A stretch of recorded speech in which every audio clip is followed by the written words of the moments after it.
deal across my way.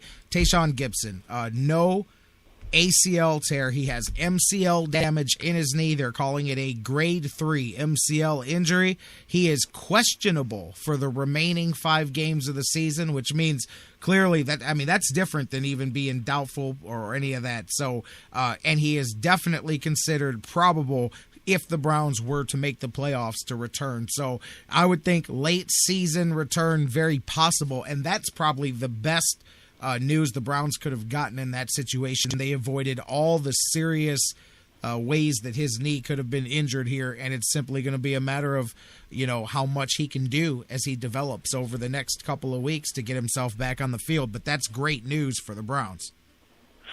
Yeah, and there it is. That's positive. I mean, obviously it's grade 3 MCL, basically usually 4 to 6 weeks. So I would imagine, if that Week 17 game is meaningful, he would do everything humanly possible to play in that game, and certainly if they made the playoffs, he would be back. You got to think it's going to be meaningful. It certainly could be a lot worse.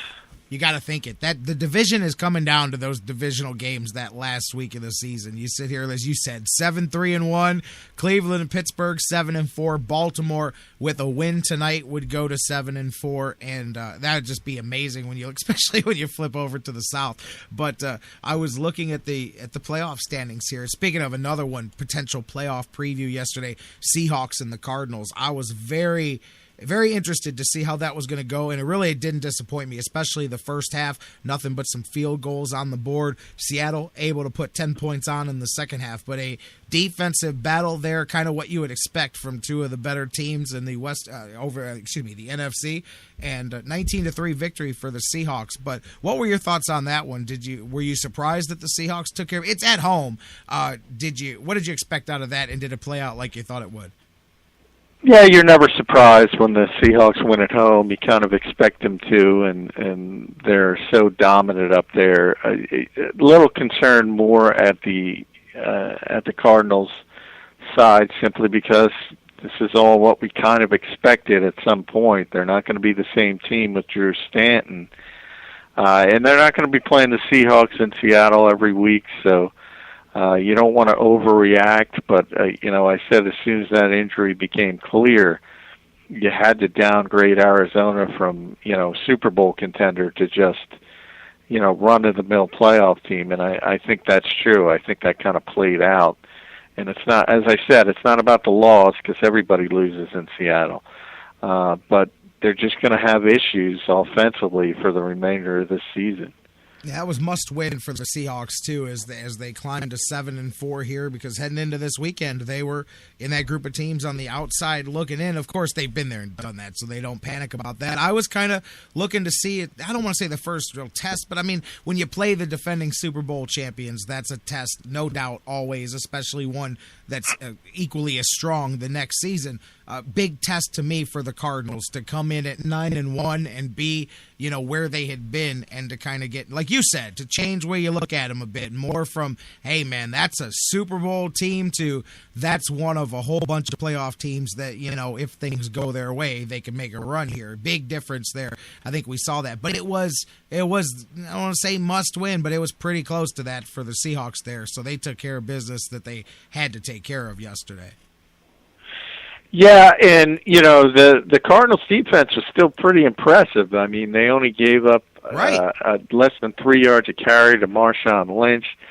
The one issue, I think they had 7 sacks, but, Wilson got loose a couple of times, and that's what's so difficult about playing mobile quarterbacks is you not only have to rush the quarterback, you have to rush them correctly, and you have to keep your lanes, and you have to stay very, very disciplined. And that's so difficult to do for fronts, especially when their lone concern is putting heat on the quarterback. But the minute you lose contain to a guy like that, it's an issue, and I think that hurt the Cardinals a couple times yesterday. Definitely did. Another one that was looking like a battle of a couple of teams that you could be making some noise here. Obviously, the Patriots, of course, going to be there, but the Lions have done a lot of good things here this season. Like a lot of the things Lions have done at times on defense here, but they didn't challenge the Patriots offensively at all, and the Patriots defense holds Detroit to just a handful of field goals, 34-9, very handy victory. And how about LeGarrette Blount jumps right back in there last week? First off, and I think I'm right, I don't know, but I know at one point near the end of the game this stat was true. I believe that Gray ended up with no touches for the game, which is amazing when you look at the week that he had the week before. Of course, he was late for the meeting during the week. Never a good thing to do on the same day that they sign another guy at your position that used to play here not that long ago. He's still familiar with the playbook and everything. Just saying, wasn't the best decision. But the kid doesn't even play Gray here. And how about Blount? Jumps right back in there, takes the lion's share of the carries, and does some damage as he puts nearly 80 yards on the ground and a couple of touchdowns. Yeah, a lesson for the kids out there. Don't be tardy. Don't be you go late. From 199 yards and 4 touchdowns to not touching the ball once. Clearly. And that sums up Bill Belichick, you know. The Patriots are officially now have 14 straight winning seasons. 14 straight winning seasons in this era of free agency. Which obviously is a lot different because you think of the old teams. They're only the sixth team to do it the first time since the Montana sort of young 49ers. And, you know, it's different now because you think of those great 70s teams, the Steelers, Raiders, Dolphins, you know, Cowboys, Vikings, Rams, those teams. You know, you built a good roster, and it was yours for the next decade.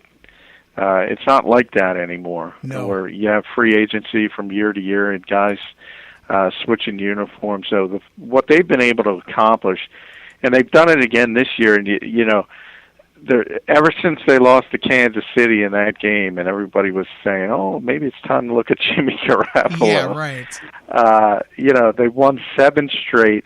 And look at what they've done. They've beaten every other division leader in the AFC. They destroyed the Bengals by 26 points. They beat the Colts by 3 touchdowns. They beat the Broncos by 3 touchdowns. You know, Detroit, everybody thought they were a legitimate playoff contender. They destroy them.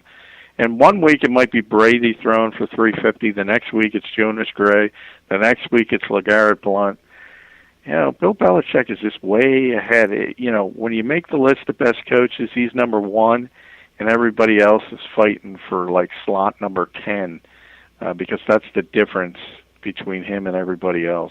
I agree with you. You just pointed out the stat that I was going to mention. Now, I'll throw out, ESPN dropped this one earlier, and I throw out the first one because they said the Vikings in week 2, which who cares about who was in first place in week 2. But as you just mentioned, even if you included them, so far this season, New England has faced 6 teams that were leading their division at the time they played the Patriots. Their average margin of victory in those games is over 22 points. It's the Bengals, the Bills, the Broncos, the Colts, the Lions. Now they've got another one coming here with the Packers. Man, I'll tell you, there are some good games for the holiday weekend here coming up. But looking ahead, we mentioned the Browns in Buffalo, but look at Thursday. You got Philly and Dallas.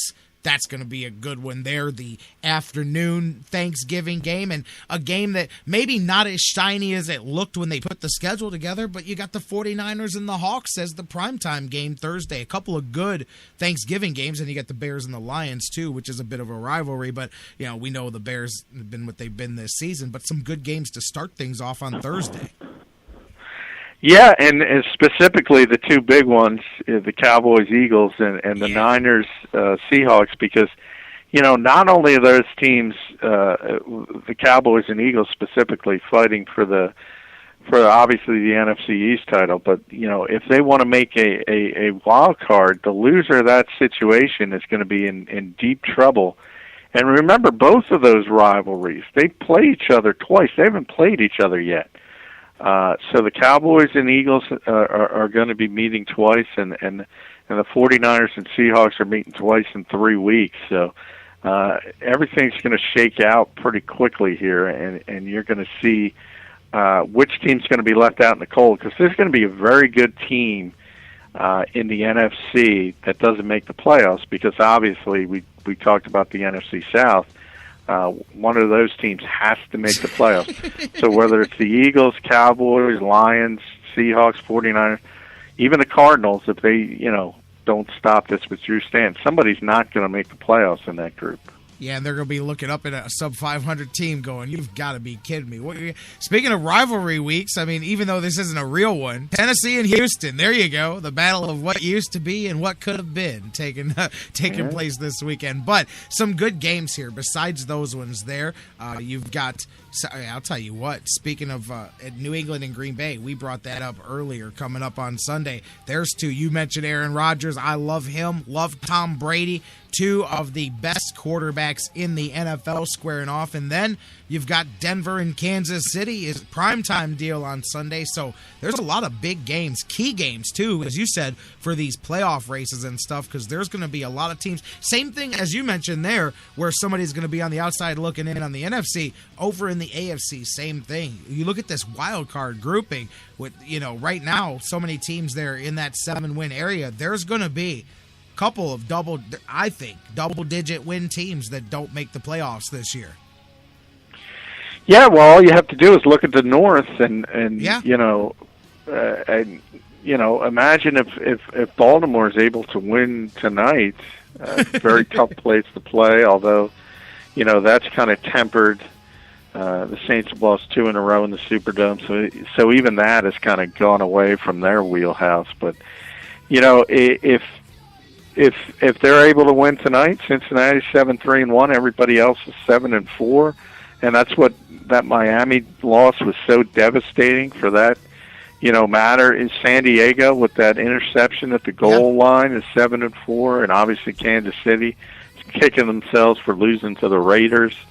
They're 7-4, so it's conceivable you have 5 different AFC teams at 7-4 after tonight. And so you're right. Somebody's going to be left out in the cold there. But at least in the AFC, you're not going to be saying, oh, my God, there's a horrible team in the playoffs ahead of us. Because right now it looks like Indianapolis is probably going to be the worst division winner. And, a lot of what they've been able to do is the fact that they play in the division with Tennessee and Jacksonville, and even use Mallet for the year. We'll see how that shakes out. And straight in the South, so they kind of get hardy on that division. But everybody knows the Colts are, and it's certainly you're not going to have that bad taste in your mouth like that team that's left out in the NFC will. No, and I'll tell you what.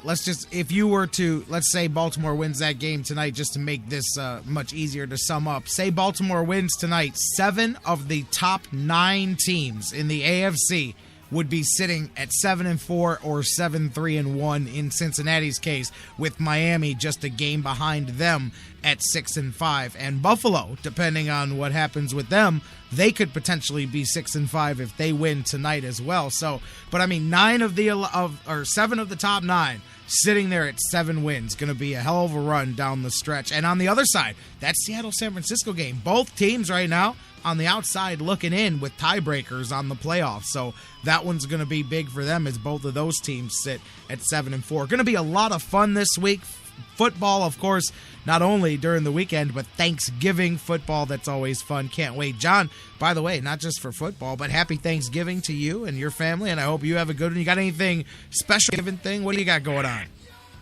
Yeah, unfortunately, if you cover football, you got to work, which doesn't go over all that well with my wife. But at least I have a legitimate excuse. So, yeah, it's tough this time of year for people that cover football. But hey, it could be worse. I could work for a living. So right. Or you could not be working at all. There's a lot of things that could be worse, my man. So talk about it. The way covering sports is not the worst thing in the world. No, I say that all the time, man. I've had a shovel, I've been under the sun, and I've dug holes in the ground for a living. Let me tell you something. This works. That's all I'm saying. This works. John McMullen from the Sports Network, always a great time. Happy Thanksgiving to you. Enjoy the week. We'll catch up next week, and, man, we'll be down in the home stretch. 4 games left for most of these teams to separate themselves out for some playoff spots. It's going to be a lot of fun heading into the month of December.